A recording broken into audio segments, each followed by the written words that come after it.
Hello and welcome to this session entitled Crowdfunding as a Catapult for Innovation in the Middle East, Obstacles and Possibilities.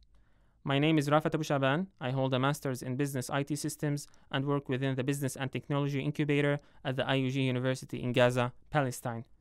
I was planning to join you in person in GHTC, but due to the instability after the recent war here on Gaza and borders closure, I'm providing my session pre-recorded.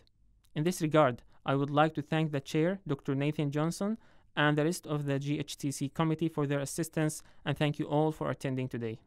I hope that this session will be informative in a way that sheds the light on access for finance for small businesses in developing countries, specifically in the Middle East, and the role that crowdfunding platforms have been playing in the past few years. This research endeavor seeks to find answers for the following questions. Question 1. What crowdfunding models and platforms are most used around the world and within the Middle East, and were they proven financially beneficial for entrepreneurs there? Question 2. What are the obstacles for crowdfunding in the Middle East, and how can they be alleviated by entrepreneurs, organizations, and governments? In the wake of the Arab Spring, many skilled people found themselves without steady income, where economic conditions of many developing Middle Eastern countries became tough. Entrepreneurship became the hot topic, and budding entrepreneurs wanted to come up with ideas that could help employ themselves and their peers while contributing to their economy. The major problem that comes in is financing their own projects or businesses. Traditional financing institutions are there, but they are either too expensive or outdated, given the nature of new entrepreneurial ideas that are often dependent on technology and the internet as a medium to communicate with beneficiaries and customers. Having worked in an incubator in a developing region of the Middle East, I have seen many young men and women with brilliant ideas who turn their back on their aspirations and pursue traditional low-paying jobs or are rendered unemployed as a result of lacking any startup capital to work on their ideas. Traditional sources for finance for startups and small businesses were angel investors who offered early-stage funding that involves the high risk of early-stage startups by providing a relatively small amount of cash while assisting the entrepreneurs with their expertise and connections, and these are not as popular in the developing world as in the US and Europe. Microfinance organizations and banks that offer small loans, requesting entrepreneurs to pay the loan back after a certain time with interest, regardless of the success or failure of the business, making this method burdensome for some. Venture capitalists and those come after the business has passed the initial high-risk stage and got profitable, where they offer funding in return for shares in the business. Still, these are limited in their numbers and capabilities in developing countries and in the Middle East. Crowdfunding has emerged in the recent years as an alternative financing model that depends on the internet and its new applications like social networks to harness the power of the crowd on the internet in order to meet the financial needs of the entrepreneurs, which is suitable to the nature that many new technology-based businesses and development projects are following. Kickstarter, as an example of a leading platform, said that it has raised $480 million last year from about 3 million people, not to mention the success that other crowdfunding platforms have seen so far. This has, however, gained little attention by governments, development organizations, and the private sector in developing countries and in the Middle East. But this did not stop Middle Eastern-based crowdfunding platforms to launch since 2011, including Eureeca and Zoomaal, that have gained attention within the Middle Eastern entrepreneurial community. Related literature suggests that a typical crowdfunding environment would include the entrepreneur seeking funds, who could be aspiring to launch a business or a social project, members of the online community, referred to as the crowd, who are willing to pledge payments or other forms of support for the entrepreneur to implement the idea, and of course, there is the need for an online platform that connects the two. These three components need to be supported by enablers to enable crowdfunding model and allow different stakeholders to work seamlessly according to a World Bank report that include strong social media and internet penetration to drive potential crowdfunders online, a regulated online marketplace with facilitators of transactions and protection, facilitation of necessary regulations, and supporting online crowdfunding by governments, Also, collaboration with entrepreneurial events and hubs to drive local entrepreneurs and investors toward online crowdfunding platforms. Now, all the components and enablers add up to form multiple models of crowdfunding. In this research, 4 of the most common models were addressed. Donation-based crowdfunding, where donors pledge small donations in return for minimum awards, perks, or just to show support for a certain project. This model may come in the form of fixed funding, where entrepreneurs get funds only if people fully fund their requested amount, like Kickstarter, and flexible funding, where entrepreneurs get whatever they raise, like Indiegogo.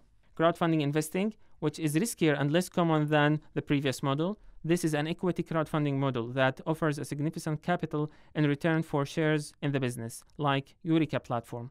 Internal crowdfunding, in which employees are given a number of points and are asked to spend them on projects that they find useful within the company.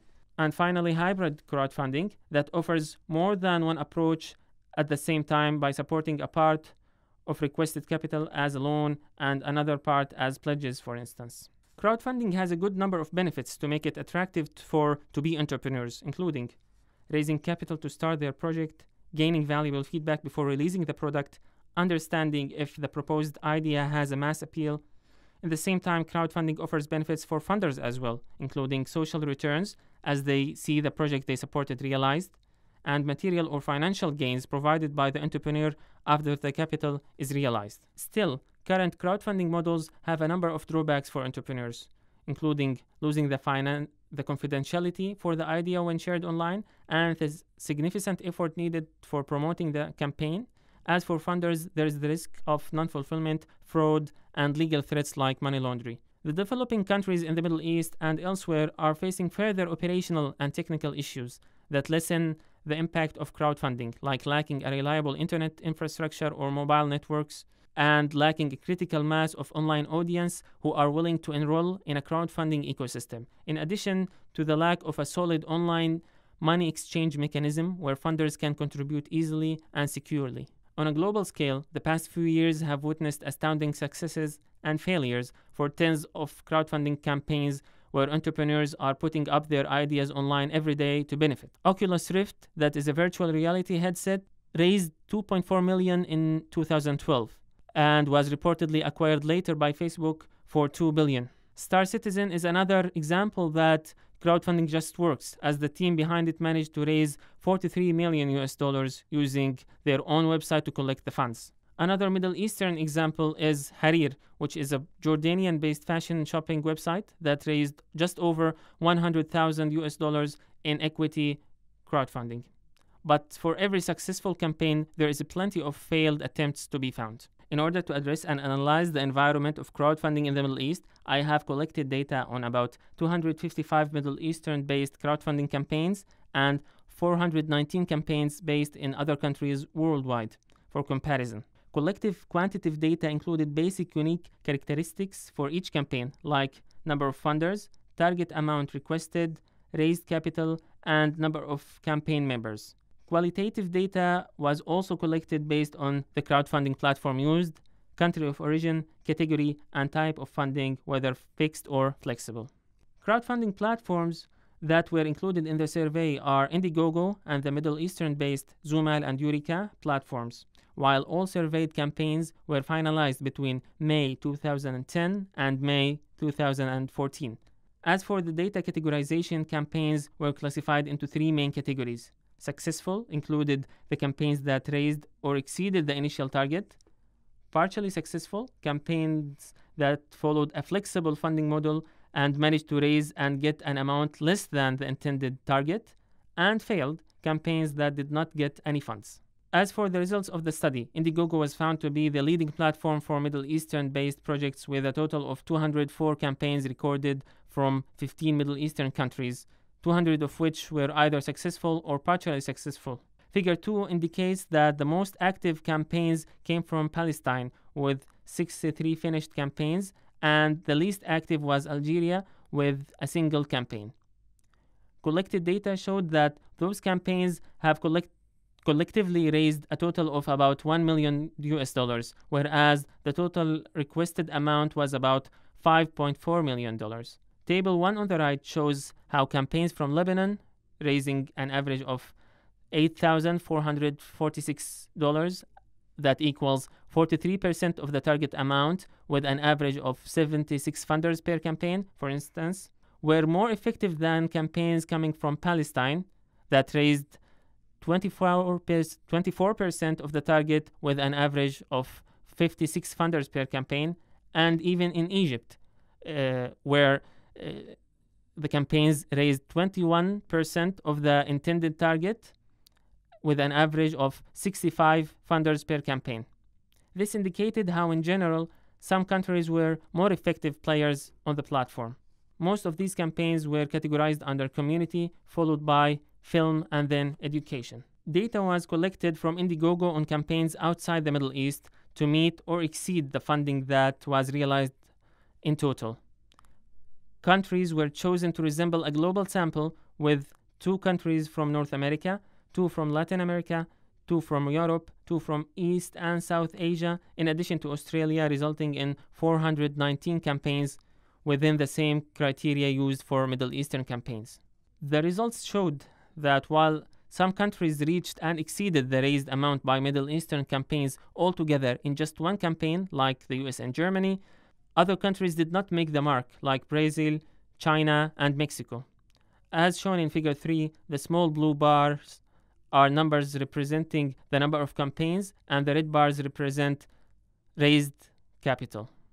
Now, looking on a comparison for the top categories of campaigns from developing, and Middle Eastern countries, it's clear that categories like film, technology, and community are very common and have received significant amounts of pledges. But while the focus is a little bit on complementary services of design in the developed world, the focus is more on community and education in the Middle East and other developing countries. To have a clear picture on the Middle Eastern crowdfunding map, data was also collected from regional websites according to the same criteria, Zoomaal, that has 21 successful campaigns and 16 failed campaigns in Figure 4 here. The blue bar represents the number of successful campaigns, while the red bar represents failed ones. Results showed that Lebanon had the most successful campaigns with 10 campaigns, given the fact that this is a Lebanese-based platform, while Syria had 1 successful campaign only. Table 2 shows that the Lebanese campaigns have raised a total of $10,331 with an average of 88 funders per project. Although Jordan came in second with the number of campaigns, United Arab Emirates, UAE, and Morocco performed better with the average number of funders and realized funds. Eureeca, the other crowdfunding platform in the region that uses equity investment model, was also surveyed for data. It has raised $673,000 only from 7 successful campaigns from 2 countries, UAE and Jordan, with an average of 30 funders per project. It's clear that many Middle Eastern countries, including Palestine, Lebanon, and Jordan, in addition to North African Middle Eastern countries, including Egypt and Morocco, have a significant potential for running successful crowdfunding environments that could lead the development of local projects despite grim political and economic conditions in many of these places. Within the domain of surveyed campaigns, $1.9 million were raised by Middle Eastern countries via 3 different platforms within the last 4 years. Social and cultural elements played a significant role in that Middle Eastern campaigns received lower contribution rates as opposed to similar campaigns in developed countries and some developing countries like India, but were better positioned than other developing countries like Brazil, China, and Mexico. While Middle Eastern campaigns currently tend to clearly focus on basics and social necessities, including community, education, and health, the potential for technology, design, and film is evident from the results. Technology as an industry was proven significantly within the results of Middle Eastern campaigns, and even more evident for other surveyed developing and developed countries, which brings forward a hot topic in the region for entrepreneurs to focus on. Recommendations for overcoming obstacles related to crowdfunding in the Middle East for entrepreneurs include being realistic and credible when setting the target and therefore increase the chances for raising capital, having a large quantity of campaigns for a country serves future campaigns. Thus, campaigns coming from these places are likely to benefit from following the crowd of campaigns. This should specifically benefit countries with the most political and financial instability within the region that are already leading in terms of number of campaigns and funds raised and could continue to benefit on a larger scale. Overall, the higher the number of funders, the greater financial contributions are made for the campaigns, which means that Middle Eastern campaigns funders contribute with relatively small amounts, and thus it's essential for entrepreneurs to reach out and publicize their campaigns. As for conclusions regarding development organizations and governments, there is a need to promote crowdfunding for local communities by encouraging entrepreneurs to participate in local and global crowdfunding platforms. Also, lobbying for legal acts is needed and preventing fraud, as well as creating alternative methods for online payments. Future work is intended on practical research to identify drivers and attitude for the crowd towards contributing to crowdfunded campaigns, aiming to develop a formula for success that can guide entrepreneurs for successful crowdfunding experience, studying social and non-social elements, including political, legal, and technological elements in the Middle East and other developing countries. Thank you for your attention. I would love to answer your questions and inquiries. Just drop me an email on rafat@arcomlive.net.